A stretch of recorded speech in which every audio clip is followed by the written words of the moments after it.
Olá, começando ao vivo pela TV Capital, canal 32 e também pela NET, canal 21, mais uma edição do Jornal Argumento, né? E as notícias não são nada boa para o cenário político, que a cada dia se modifica mais, né? Uma ação do Ministério Público indiciou aí um número maior de pessoas sobre aquela operação chamada Poltergeist, aonde havia suspeita de apropriação indébita de salários de funcionários. Foi pedido afastamento de vereador, afastamento de deputado e um fato que surgiu e ninguém esperava: possível envolvimento do irmão do Marconi Perillo, governador do estado de Goiás. Então, é uma situação um tanto quanto preocupante. O governador já disse hoje pela manhã que é problema da justiça. E aí outros fatos vão acontecendo, né? O PT, no caso do vice-presidente da Câmara, vai criar uma comissão para ouvi-lo, para antes que ele seja ouvido na Comissão de Constituição e Justiça. E, né, nós temos aqui o novo site ptbrasil.com.br. Amigo Marcelo Heleno, muito bem-vindo. Por um período muito grande, a gente ficou aqui hibernando como ursos e parece que agora o verão chegou. Tudo bem? Bem-vindo mais uma vez. Tudo bem. Para mim está tudo bem. Agora, definitivamente, o ano eleitoral começou.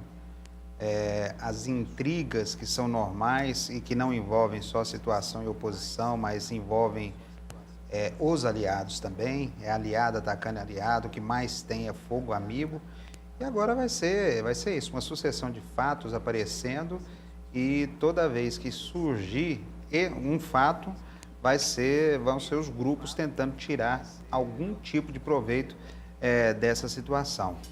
Certamente esse fato da Operação Poltergeist, que já era incômoda para o PSDB aqui em Goiás, porque o núcleo estava no gabinete de um deputado tucano. Sim. Agora a crise tende a crescer ainda mais com o indiciamento do Antônio Perillo, que é irmão de Marconi Perillo, entre as 36 pessoas que seriam responsáveis pela operação do esquema de funcionários fantasmas na Assembleia. Agora,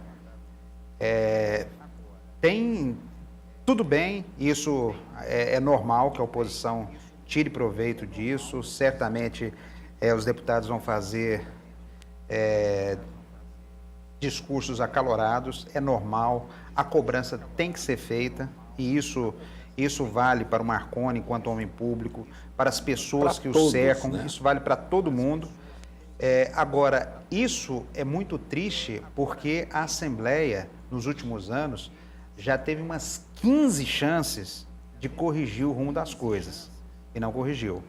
Virou-se uma caixa preta, a cada denúncia que é publicada na imprensa, a decisão é tomar uma série de atos internos e, no fundo, não existe uma transparência, certo? E existem pessoas que reclamam, e nesse ponto sim, a Câmara de Goiânia, por exemplo, é muito mais aberta, você entra muito mais nas vísceras da Câmara, e talvez por isso, pelo fato da Câmara já ter passado por crises que derrubaram presidentes, derrubaram já diretores gerais lá, talvez por isso a Câmara já esteja mais aberta a se abrir para todo tipo de investigação. Agora a Assembleia não.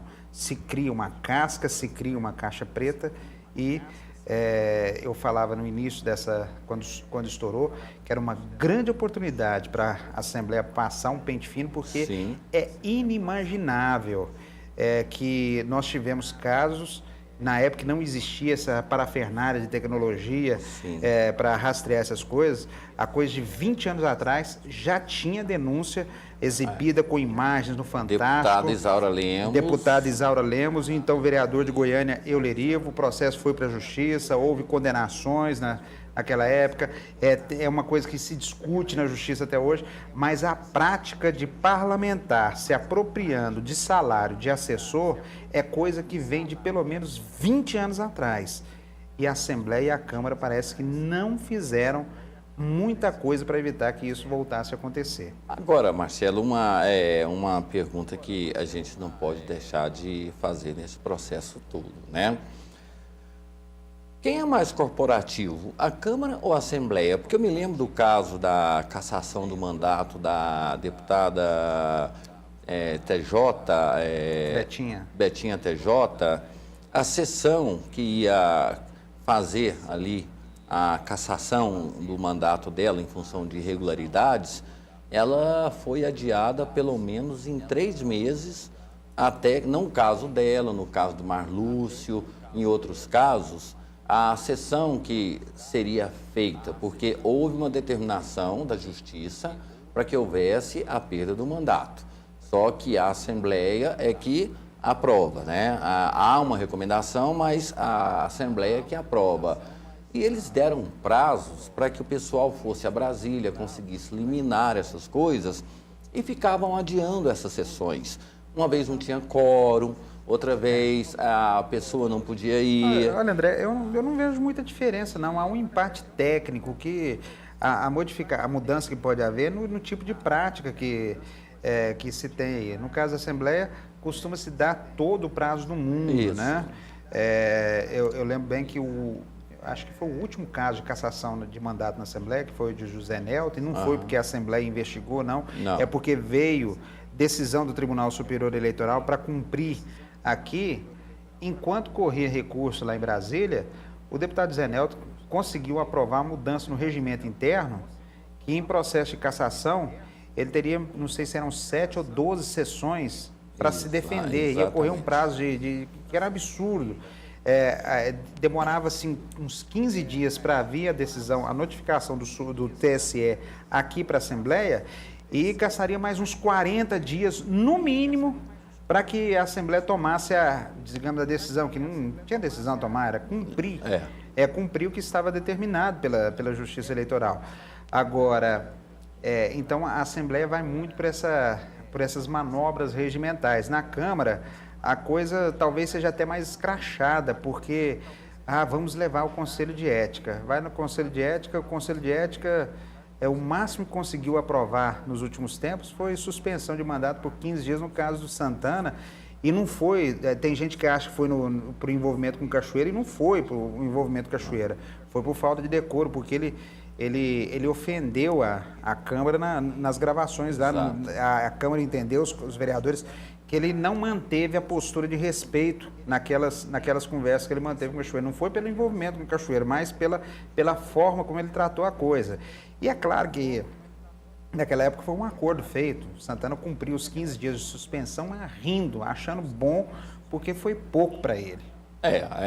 Teoricamente ele deveria ter sido indiciado também no processo, então para ele foi uma férias, né? Umas férias. Então eu não vejo muita diferença em termos de corporativo, não. Eu vejo em termos de postura e acredito que seja em função desse passado recente que a Câmara teve que enfrentar esses problemas com o diretor-geral, com dirigentes envolvidos em processos na Justiça, tendo que fazer acordos, tendo que revogar medidas internas e tudo mais. Por essa situação, a Câmara se tornou mais aberta, mais transparente mesmo. A Assembleia não. A Assembleia continua sendo uma caixa preta que ninguém entende muito bem como é que funciona. Aliás, algumas pessoas entendem muito bem como é que funciona, mas não é para nós. Porém, são sessões raras, rápidas, relâmpagos, normalmente à noite, então ali decisões são tomadas, né?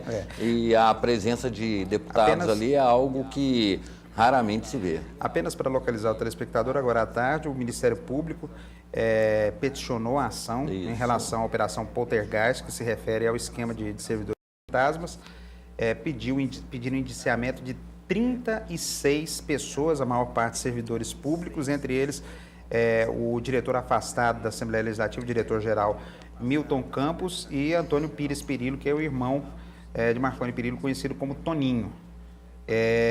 E também pediu o afastamento imediato das funções do deputado Daniel Messac, do vereador de Goiânia Divino Rodrigues, do vereador de Minasul Fábio Santana. E, por fim, a título de complementação, o governador Marconi Perillo, ao sair de uma reunião agora à tarde, declarou que não tinha conhecimento ainda, mas que respeita a investigação e que a lei é feita para todos. É uma postura correta do ponto de vista social, política, politicamente correto. Mas certamente ele já estava informado sobre o tema e sabe que esse é um problema. É um problema difícil de lidar porque envolve família e é um ano eleitoral. Vale lembrar que Íris, quando perdeu a eleição, Otoniel Machado, que naquele momento havia uma suspeita de que ele estava participando do esquema Beg, aquela coisa toda, Cachego, ele foi preso no hospital, né? Ele saiu dali do hospital após preso, a eleição. Ele recebeu voz de prisão, passou mal, foi hospitalizado em seguida, até houve acho que do ponto de vista, e essas coisas a gente tem que ter um certo limite, né? Um exagero. Na época houve um exagero, sim, ter muita gente achando que era desculpa do Otoniel na época, que ele estava fingindo apenas para escapar da prisão, e a informação que nós temos é que teve um abalo neurológico muito grande a partir dali. Certo? E a gente tem que separar. Deixou sequelas que são para toda a vida, são algumas delas irreversíveis, certo? E, poxa, tem umas coisas que a gente tem que entender. Existem pessoas que têm um poder muito grande na mão.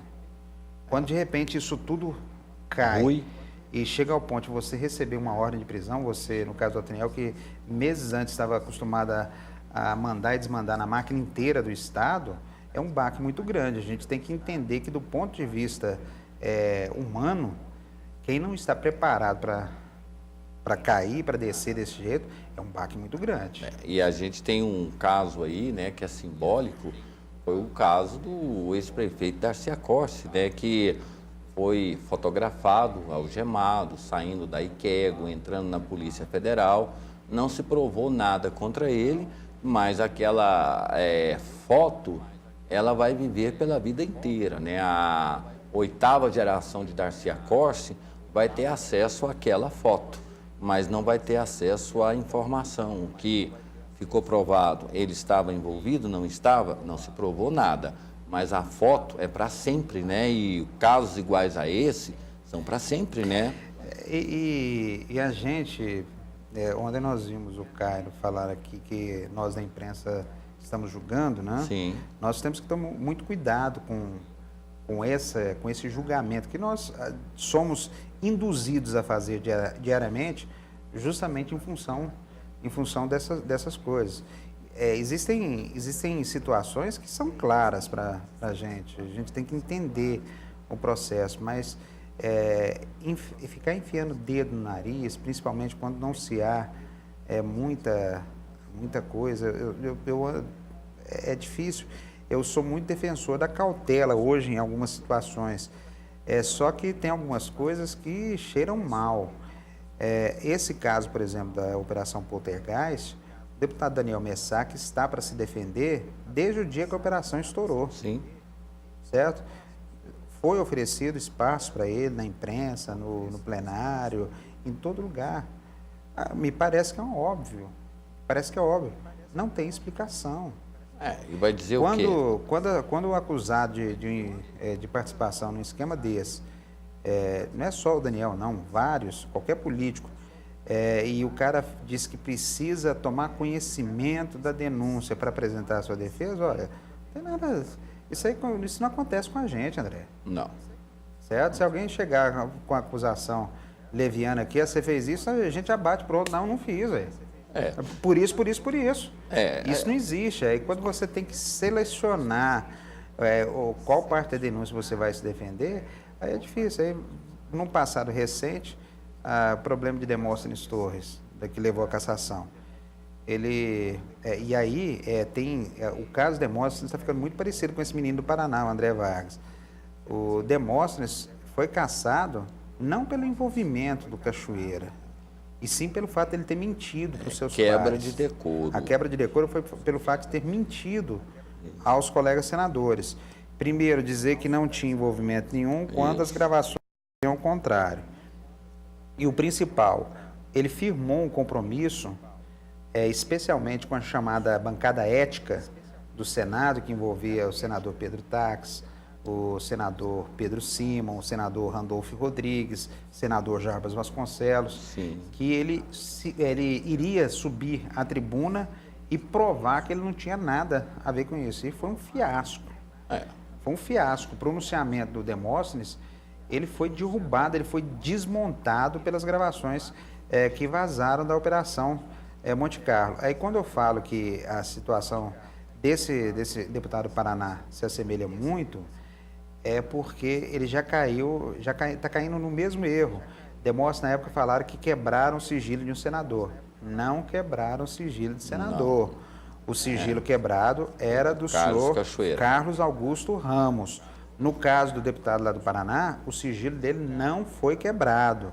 O que foi quebrado foi do Alberto Youssef, que era um dos doleiros que estava investigado. Exato. Agora, ninguém tem culpa do parlamentar se envolver com pessoas que como diria uma amiga minha, ninguém é culpado dele estar dormindo de conchinha com o outro, né? Exatamente. E tem aquele velho ditado, né? Passarinho que dorme de cabeça para baixo, acorda igual morcego. Né? Então, essa é uma... E o problema do André Vargas, que, assim como Demóstenes, as primeiras explicações que ele deu sobre o envolvimento com o doleiro foram derrubadas em menos de 24 horas. Então, primeiro ele negou, disse que não sabia do passado do doleiro, ele disse que ele utilizou o jatinho, mas estava disposto a restituir o valor. Aí depois se provou que o envolvimento dele era muito maior do que aquilo que se pensava. Tem processo na justiça desde 99, envolvendo os dois. Então, não dá para imaginar que é só uma ajuda de um parlamentar a um empresário. Não, no caso desse doleiro lobista, ficou provado que houve uma intervenção direta do vice-presidente da Câmara quando ele não tinha laboratório e queria vender para o Ministério da Saúde. Aí o deputado disse que nunca tinha feito nenhum pedido ao Ministério de Saúde para ajudá-lo. E aí mostrou um ofício assinado por ele, apresentando ele para se habilitar também a participar. Então, ou seja, não tem como dizer não. Entra o Ministério dizendo que não recebeu nenhum medicamento, mas o ministro da época, Alexandre Padilha, anunciou em alto e bom som, em dezembro, que o laboratório está contratado. Então, são coisas assim, acho que o pessoal do PT está certo mesmo, eles têm que ficar quieto. Não dá explicação nenhuma, não precisa explicar nada, deixa tudo como está, não dá satisfação para a opinião pública, não dá satisfação para a oposição, não dá satisfação para a imprensa, é o melhor que se tem que fazer. Fazer aquele caminho, né, que é muito bom, não sei, não vi.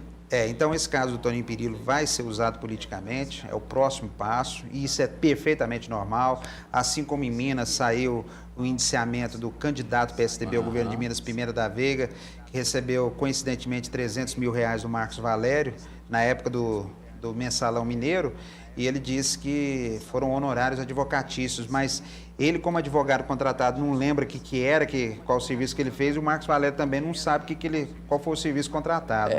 E teve um caso que foi anunciado hoje também, do vice-governador de Pernambuco, que Eduardo Campos, né, deixou ele na condição de vice-governador e ele agora quer disputar as eleições. Porém, Eduardo Campos já havia feito um acordo com outro candidato.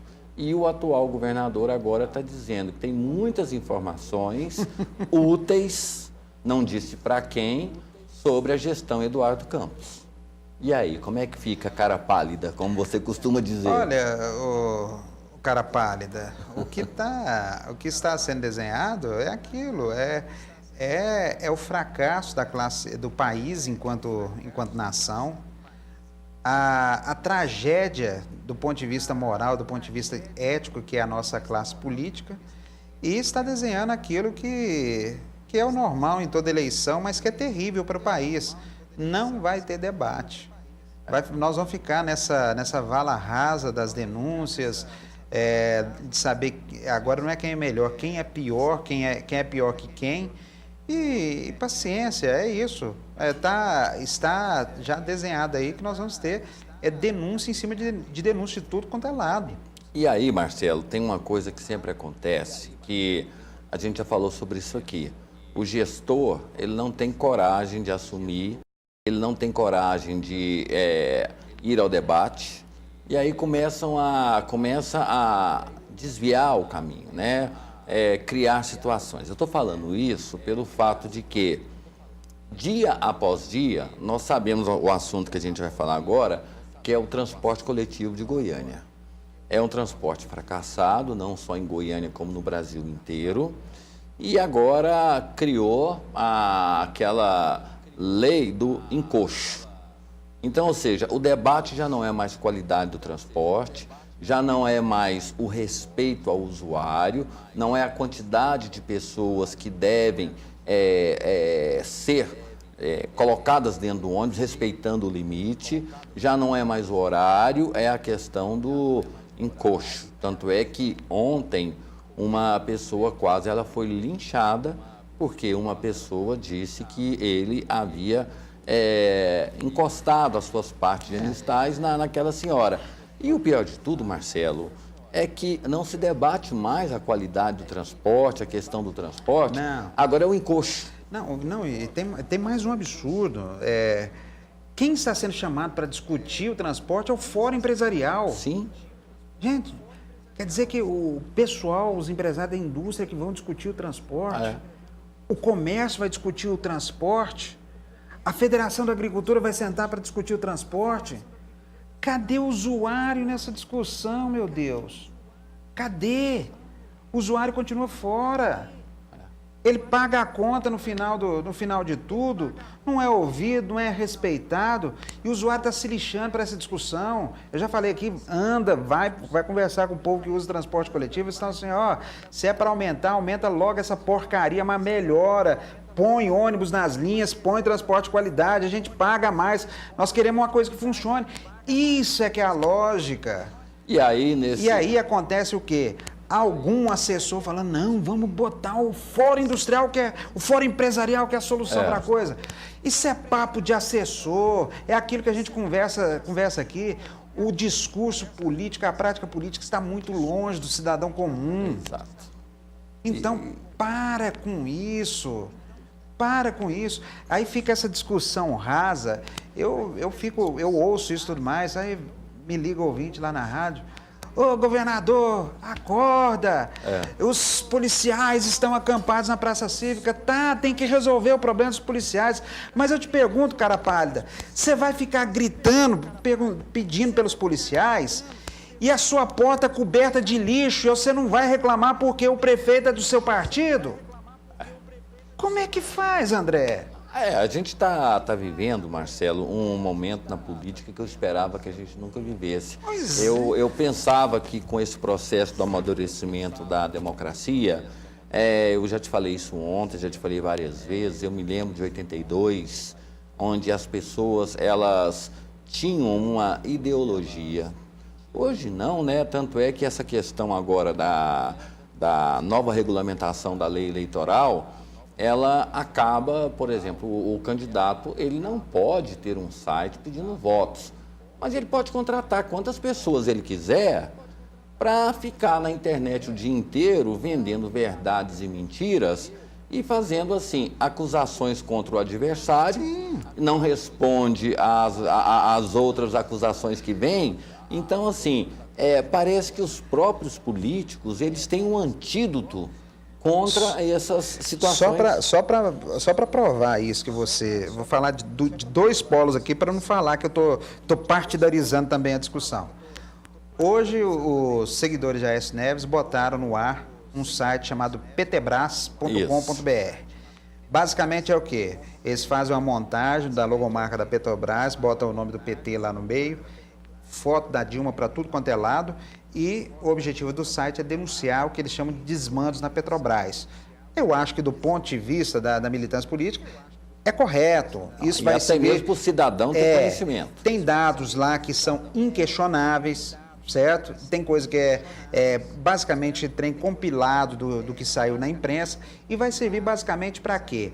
Para quem não gosta do PT ou para quem gosta do Aécio, e compartilhando os dados no Twitter, no Facebook, nas redes sociais, e ter assunto para conversar sobre política. E agrada só os PSDBistas. Exato. Agora, já tem gente criticando, isso é normal. No final da semana que vem, vem o feriado da Semana Santa, a direção nacional do PT vai reunir o que eles estão chamando de um exército das redes sociais. Qual o objetivo? Orientar sobre um material que é para ser difundido na internet, nas redes sociais, porque o partido tem que se defender das mentiras que estão sendo colocadas. Que mentiras são essas? Tudo aquele que se critica Dona Dilma, seu Lula ou PT, isso é considerado como mentira. Certo? Isso o PT faz, que o PT faz é uma negação da própria história de luta e de debate do partido. Certo? Vira aquela coisa, mensalão não existiu. Você vai conversar com o pessoal do PT, o mensalão não existiu. Não. Certo? O Supremo agiu politicamente, as condenações não deveriam ter acontecido. Certo? Nós vivemos o país mais injusto do mundo. Foi um julgamento não aconteceu político, nada. Não foi um julgamento ético, né? Foi um julgamento político. E agora é impressionante. O Joaquim Barbosa é político, o Lewandowski não é. O Dias Toffoli não é. O Gilmar Mendes é. E agora não dá para entender porque recentemente fizeram aquela campanha na internet para arrecadar dinheiro para pagar a multa do Zé Dirceu, do Delúbio. E o PT disse que isso era ético. Sim. Agora acha que não é ético o PSDB criar o PT, Petrobras. Então, assim, fazer o quê diante de uma... E o eleitor, cada dia que passa, né, ele já não participa do processo político, ele tira proveito do processo. E a sacanagem maior que tem aí é ver político falando assim, não, porque cabe ao eleitor mudar o rumo dessa história. Ele é que tem a responsabilidade de mudar as coisas no país. Com um voto, diante dessa coisa toda, o que é um voto de um eleitor? Isso é muita disfarçatez. Exato. Isso é muita disfarçatez. Quando fala assim, está nas suas mãos mudar o rumo do Brasil. Não se mudam as regras políticas, não se faz as reformas, não são feitas as reformas que o país precisa e depois ninguém faz controle de nada, depois cabe ao pobre do eleitor, ao pobre cidadão, com um voto, tentar mudar tudo. Tem dó, gente. Não, e o pior de tudo é aquilo que a gente falou ontem, não é nada contra a presidente Dilma. Eu já disse isso aqui, que historicamente, né, o Marcelo fazendo o trabalho dele, a gente fazendo o nosso trabalho, nós somos críticos a Collor, a Itamar Franco, a Sarney, a Fernando Henrique.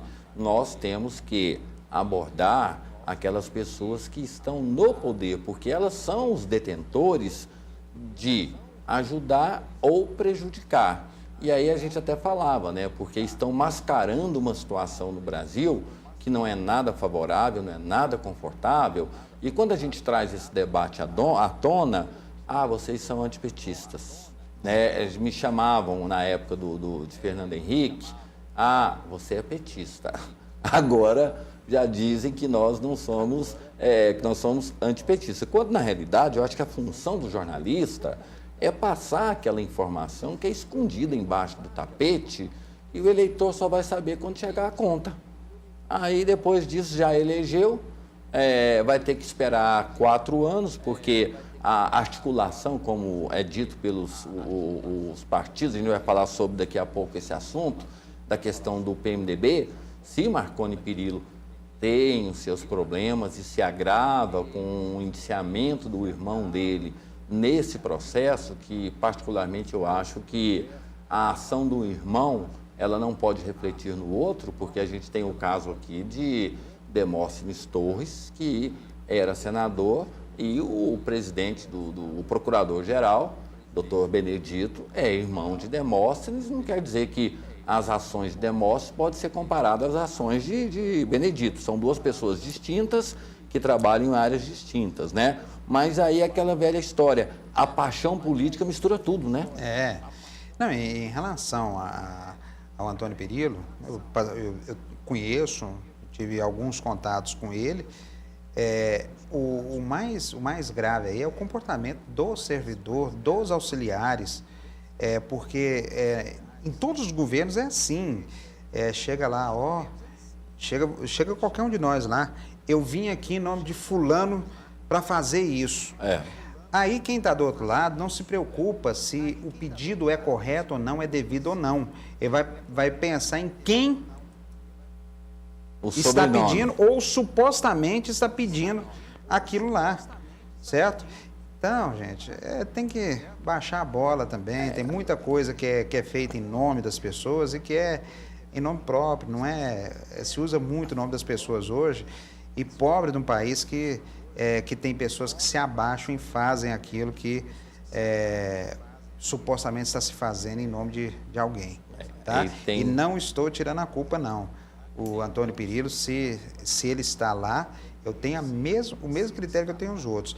Se o Ministério indiciou, se o Ministério Público indiciou, não foi à toa, não. Tem seus motivos. Não foi à toa, porque essa investigação, em princípio, ela tem uns pontos aí na ação dos promotores, que ela é espalhafatosa, que ela é pirotécnica, é midiática, mas normalmente no conteúdo da investigação, ninguém é indiciado à toa, não. Isso aí é verdade, até mesmo porque o próprio Ministério Público, né, a gente entende que o caso do Mensalão e tantos outros só vieram à tona e foram denunciados porque o Ministério Público reuniu documentos e trabalho que não tinha como ser desmentido, né?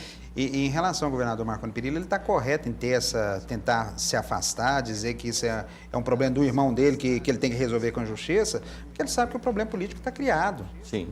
Certo? Isso aí já é motivo para a oposição enfiar o dedo na cara do governador, e nesse momento de definição é muito ruim para o governador. Certo? Dá discurso, no mínimo dá discurso para a oposição, discurso político mesmo, de cobrança do ponto de vista ético. Mas nós vamos falar depois do intervalo, quem é que vai fazer esse discurso? Porque ontem já foi colocado, né? Não, mas você não é político, você não é da oposição, você é jornalista. Nem vou fazer discurso. Então, ou seja, já foi colocado ontem que pelo menos 8 partidos disseram que não apoiam o PMDB. O apoio é a Júnior do Friboi. E eles vão ter que conviver com uma situação igual a essa. Não, eu vou te corrigir. Mas assim, eles disseram que não tem nenhum assim... O recado é mais ou menos esse. Exatamente. Trocando em miúdos é isso. Ou seja, não temos compromisso com o PMDB. Nosso compromisso é com o Júnior do Friboi. É um dos assuntos que a gente vai abordar depois do intervalo comercial, né? E vai falar também sobre essa comissão que o PT vai criar para conversar com o vice-presidente da Câmara, que já disse que se cair, não cai sozinho. Problemas. E outro problema também para a nossa política brasileira, que, claro, vai respaldar e vai criar problemas para a presidente Dilma. Um instante só, a gente está de volta. De volta com o Jornal Argumento pela TV Capital, canal 32, também pela NET, canal 21. Antes do intervalo comercial, a gente falava justamente, né, sobre quem vai assumir esse discurso aí, até mesmo de... Porque, Marcelo, muita gente, elas nos colocam numa condição tanto quanto delicada, porque elas sabem dos fatos, elas não têm coragem de denunciar. E aí nós abordamos aqui no programa e amanhã o pessoal vai dizer assim, né? Eu estava assistindo o Jornal Argumento e o Jornal Argumento, o André e o Marcelo, denunciaram determinados fatos, né? Então, eles nos colocam como se nós fôssemos adversários políticos e aí tiram proveito dessa situação. Historicamente, volta e meia, quando a gente elogia alguém, aí eu gozo, liga a pessoa e fala, te elogiei, viu? Estou te ligando porque quando a gente critica vocês, demora 5 minutos para você ficar sabendo. Então, como eu elogiei, ninguém vai falar, eu estou falando, cometi essa heresia, certo? Isso aí vale para todo mundo. Eu lembro uma vez que Fernando Henrique estava chegando em Goiânia para ministrar uma palestra, acho que num congresso de municípios, e coincidentemente, eu fiquei sabendo, fui para o aeroporto e... os organizadores receberam o Fernando Henrique, fizemos uma entrevista curta lá, o Fernando Henrique nem queria não, mas Olhei para ele, pô, Estamos aqui há tanto tempo, 2 horas né? esperando o senhor. Não, amanhã cedo. Eu falei, não, já está aqui todo mundo. Cada um faz 2 perguntas. Tinham 4 colegas só lá. Foi uma entrevista rápida e tudo mais. E na época, Marconi Perillo começava a articular um projeto nacional. Quando se fala projeto nacional, a possibilidade de ser candidato a presidente da República pelo PSDB. Aí veio aquele episódio com Lula, que acabou inviabilizando, criou uma crise em torno dele e não foi. Mas eu fiz a pergunta e ninguém reproduziu depois. E como tinha um clima de animosidade minha com o Marconi, eu liguei para o assessor dele e falei, tá aqui, veiculamos, tal, bonitinho, a pergunta foi minha, viu? E o Fernando Henrique reconheceu que o Marconi é um dos caras que podem, um dos nomes que o PSDB tem. Agora é um absurdo, você fala, mas o que vai acontecer aí, André, esse povo fala assim, riparam o pau no Marconi, riparam o pau no Toninho. O que está acontecendo hoje é o seguinte, você pega o pessoal que é ligado ao Marconi, ripa o pau no pessoal ligado ao Íris, e esquece ou ao PT, o que tem ou seja quem for. O pessoal do PT, do PMDB, ripa o pau no Marconi e esquece a sujeira que tem atrás. E vamos falar no popular. Como diria o PT na época que era oposição, farinha do mesmo saco, tudo. Todos têm suas virtudes, todos têm seus problemas. Certo? E são grupos muito parecidos na prática política, porque o Brasil é assim. E o caso do metrô de São Paulo, ficou claro, no primeiro momento era um objetivo de atingir o PSDB. Quando começaram as investigações... Não tem jeito. Aí quase todos os partidos estavam envolvidos. Existem a parte técnica da coisa é esquecida, porque... o PT principalmente jogou muito para disputa, tudo virou, a partir do mensalão, tudo virou disputa política. Sim. Certo? Então, esse caso aí do metrô, vamos começar lá do mensalão. Por que o Supremo está julgando o mensalão? Quando chegou o mensalão do PSDB, voltou para Minas. Ora, porque a única pessoa que tinha foro privilegiado era Eduardo Zeredo. No momento em que ele renunciou, ninguém mais tinha foro privilegiado. E foi por isso que o processo voltou na primeira instância. Se os deputados José Genuíno, João Paulo Cunha, Valdemar Costa Neto e o outro lá, que eu esqueci o nome, se os 4 deputados tivessem renunciado ao mandato, voltaria tudo para a primeira instância. A lei é assim, é o que manda a regra. Aí vem querer disputar. O Congresso, a oposição, tem uma ação que é política. É política em ano eleitoral. Sendo em ano eleitoral, eleitoreira de investigar a Petrobras. Deixa eu só dizer uma coisa. Politiqueira. Sim, politiquice. Como diria Iris Rezende. O PSDB faz isso lá no Senado. CPI da Petrobras. Mas isso é função do Congresso. A Petrobras é uma estatal do governo federal, é dinheiro do Tesouro Nacional que está envolvido ali e o Legislativo está dentro é uma ação eleitoreira, mas está dentro da ação fiscalizadora. Aí vai querer investigar o governo de Goiás, como fez com a Operação Monte Carlo. Agora, na questão dos trens de São Paulo, do metrô de São Paulo, que é uma coisa de São Paulo, ou do Porto Suape, que é um fato de Pernambuco, o Congresso vai usurpar funções que são das assembleias.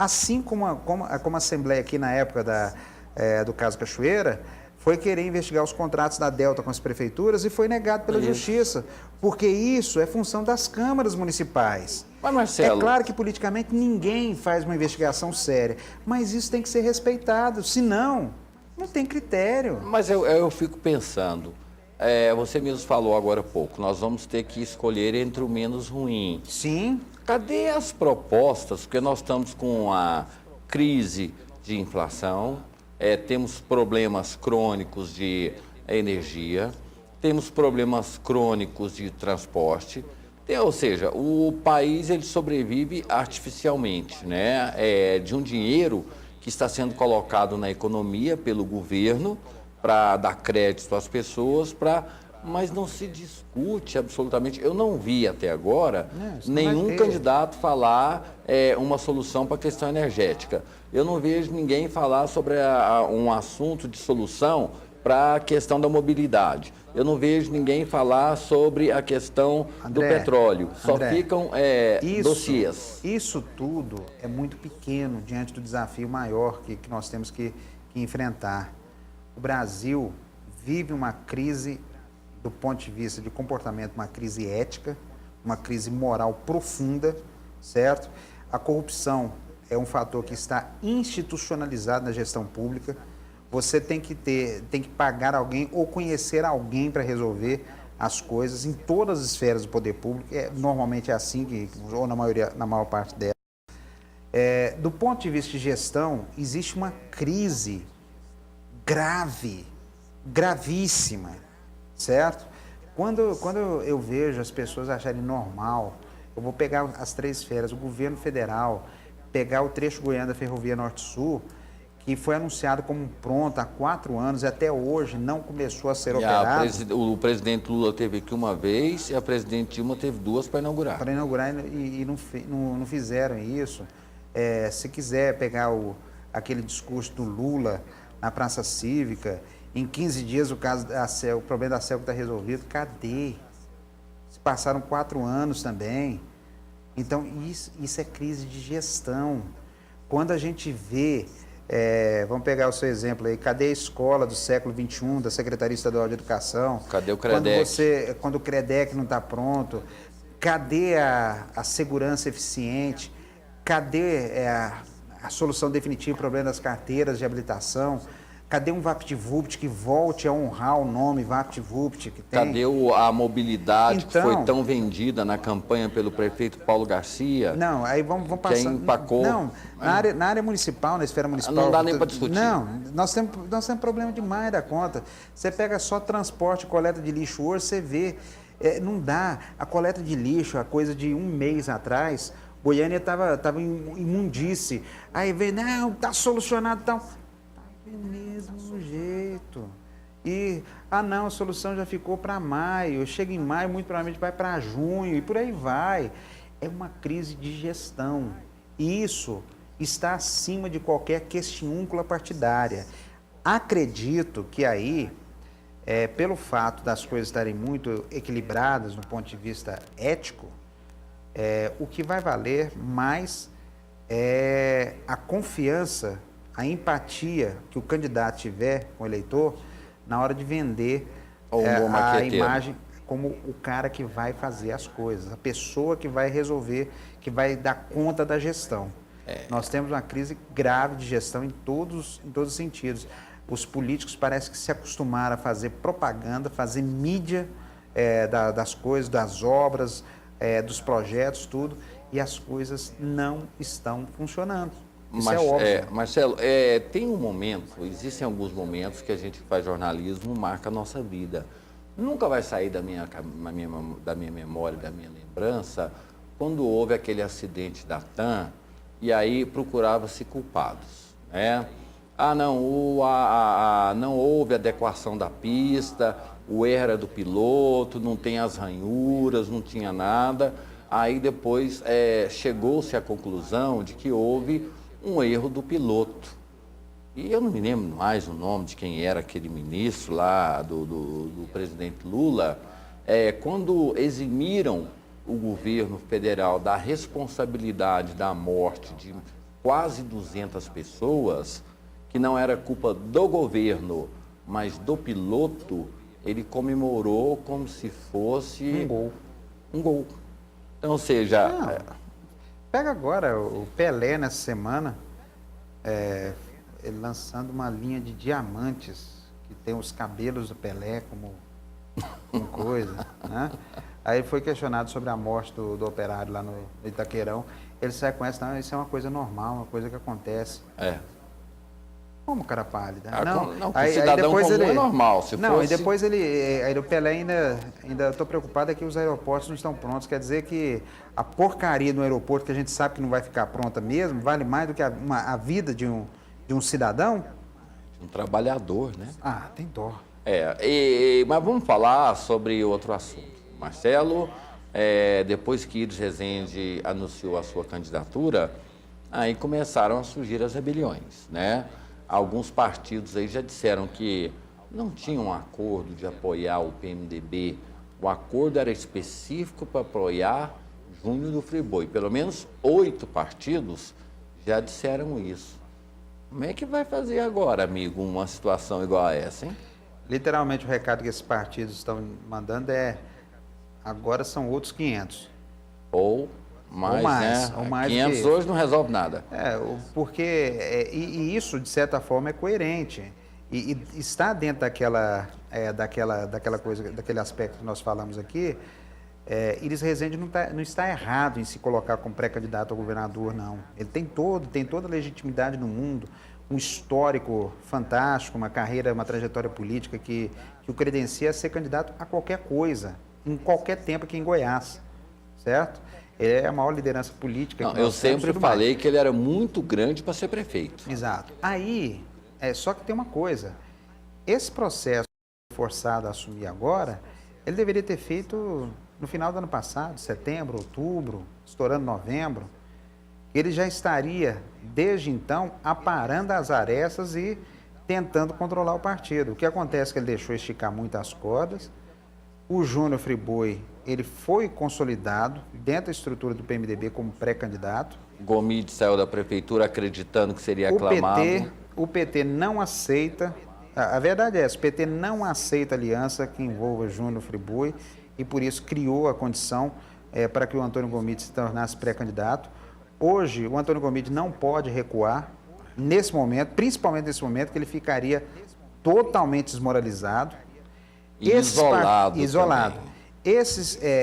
Júnior Friboi, ao contrário do que os iristas previam, não recuou 1 milímetro da sua intenção de se candidatar a governador de Goiás, e o quiprocó está armado, certo? E dentro disso existe aquela coisa.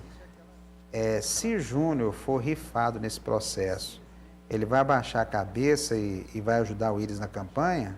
Será que é isso que vai acontecer? Em princípio, o Júnior não tem esse estilo. Será que existe mesmo essa amizade profunda de 30 anos entre Íris e Júnior, que um vai abrir mão para o outro? Como é que é isso? É bom. Júnior pode perfeitamente, no final desse processo, se ele for rifado por Íris e pelo PMDB, se mudar de malicuia para voltar a ser o que ele sempre foi, financiador de campanha. Marcelo, o que eu mais tenho ouvido... Certo? E esse grupo de partidos é coerente. Um dos líderes desse bloco é Francisco Geda, deputado estadual, que é do PTN. Sim, certo? Muito coerente. Ele foi um dos articuladores da pré-candidatura de Henrique Meirelles para 2010, certo?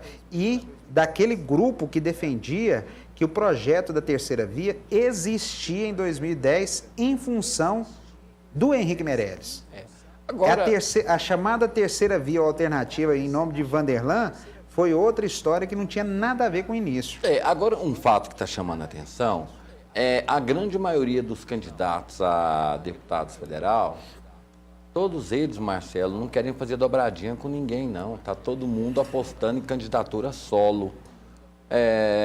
Segundo alguns, né, o apoio hoje está muito caro, né, porque depende do apoio do deputado estadual, que o deputado estadual depende daquela aliança, depende disso, depende de dinheiro, né, para fazer campanha. E muita gente está apostando na candidatura do eu sozinho. Júnior do Friboi pode ser um exemplo disso, a candidatura do eu sozinho? Não sei. Essa campanha para deputado federal vai ser diferente, justamente por esse aspecto que existem apenas 7 que estão se colocando como candidato à reeleição, existem 10 vagas em aberto aí, todo mundo fica meio japonês, né? E existem algumas dobradinhas aí que já estão sendo feitas naturalmente. Você quer uma delas? Elias Vaz e Martiniano Cavalcante no PSB. Elias, candidato a deputado estadual, Martiniano federal. A tampa e o balaio, não precisa discutir. Exatamente. E outras também aí que ainda não foram, a gente não pode falar porque ainda não foram ainda... É o normal que candidatos, segmentos de igrejas, segmentos de estratos sociais aí, se unam e fica uma coisa natural. Aliás, esse que era o bonito, a origem da política é essa, quem sabe, na dificuldade, a política não volta a ser feita como deveria ser feita. Só que essa dificuldade hoje é muito mais financeira do que moral. Sim. Antigamente era uma dificuldade moral, hoje é financeira. Para finalizar o programa, vamos falar sobre esse imbróglio que foi criado aí com o vice-presidente da Câmara. O presidente Lula vai ser um dos intermediários aí para tentar convencê-lo a ouvi-lo, porque ele disse que tem muita coisa interessante para falar. Quando é muita coisa interessante, pode ser uma bomba ou pode ser um traque. E aí foi escalado uma equipe para conversar com ele, para ouvi-lo. Ele disse que não abre mão do mandato, abriu mão da vice-presidência da Câmara, mas não abre mão do mandato.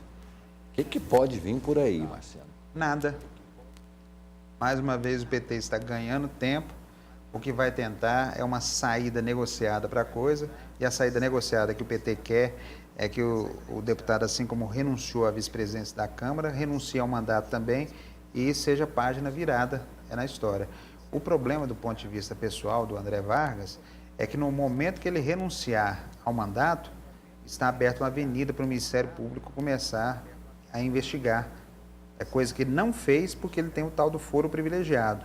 Por isso que o Ministério Público a parte do inquérito da Operação Lava Jato para o Supremo providenciar o que precisa ser feito, que é quebra de sigilo, etc. e tal, para aprofundar as investigações em torno do deputado André Vargas. Agora, considerando que a gente já teve manobras aqui como o Antônio Carlos Magalhães, Jader Barbalhos e tantos outros, né, que renunciaram ao mandato, porque se forem cassados pela nova lei, eles ficam inelegíveis aí, no caso do deputado, fica muito tempo inelegível. Mas no caso do André Vargas, a renúncia já não cabe mais, porque o processo no Conselho de Ética já está aberto. Independente da renúncia ou não, a Câmara tem que ir até o final no Conselho, e a simples renúncia dele já pode gerar os efeitos da perda dos direitos políticos, porque o processo já está aberto. Exatamente. O André Vargas não tem outro caminho, ele não pode, o PT sonhava com a renúncia dele, mas no momento que ele não fez isso, não vai ter renúncia. Ele vai brigar até o final. Agora, dentro dessa briga aí, o desafio do PT é isso, botar panos quentes para não prejudicar as campanhas em jogo. E ele está envolvida em três campanhas que são consideradas como fundamentais do PT. A de Dilma, pode prejudicar a Dilma, pode prejudicar Alexandre Padilha em São Paulo e pode prejudicar Gleisi Hoffmann no Paraná. E também o próprio ex-presidente Lula, né? Porque muita coisa que ele fala, o presidente Lula não ia entrar nesse processo quando ele diz que o PT não tem que ficar dando resposta nem justificando. O ato dele de participar diretamente nisso, e até mesmo porque muita coisa que aconteceu ainda era no governo dele, pode respingar também. E o Lula, todo mundo já sabe que em função das mudanças eleitorais, que determina que pode haver uma mudança até 20 dias antes do dia da eleição, a eleição de Lula não está descartado, né? Em um momento de caos, pode-se vir aí um Lula de novo, já tem 52% de credibilidade. Ele tem vamos falar que é tapetão, mas ele já tem um probleminha, né? Que são aquelas multas eleitorais que na virada do ano aí já estavam pendentes, né? Em tese, o Lula estaria inelegível. Mas na justiça eleitoral você vai lá, paga e resolve o problema, né? É como o voto. É só fazer uma vaquinha, né? Pela internet. Exato. Desde que não seja dinheiro da Petrobras e não use o site do PT Braz. Nem do PT Braz. Exatamente. Tá. Bom, infelizmente tínhamos mais assuntos. Mas será que o Lula consegue arrecadar? Será que o Lula consegue arrecadar o dinheiro para pagar as multas eleitorais? São altas, né? Acho que chega a cifra aí de 50 mil reais. 53 mil. 53 mil, é muito. Pensando até no salário de um presidente aí que 20 e poucos mil reais. Uma palestra que ele fizer no exterior, ele arrecada isso aí com o pé nas costas. O tempo vai dizer. Amigo Marcelo, mais uma vez, obrigado. A gente termina no programa aqui à tarde, mas vai ser reprisado agora nessa sexta-feira. E Marcelo Heleno estará diante do microfone na 1090, ouvindo os reclames, ouvindo aí os clamores e as opiniões apaixonadas. E as opiniões. Ouvintes, né? Mas que bom que as pessoas se apaixonem pela política, né? Pelo menos assim a gente muda. O pior é quando as pessoas perdem a esperança. Aí é ruim. 8 horas no Rádio Verdade pela Aliança. Ok. Até lá. Nós estamos indo embora. A todos vocês, nosso muito obrigado. Fiquem todos com Deus e até amanhã.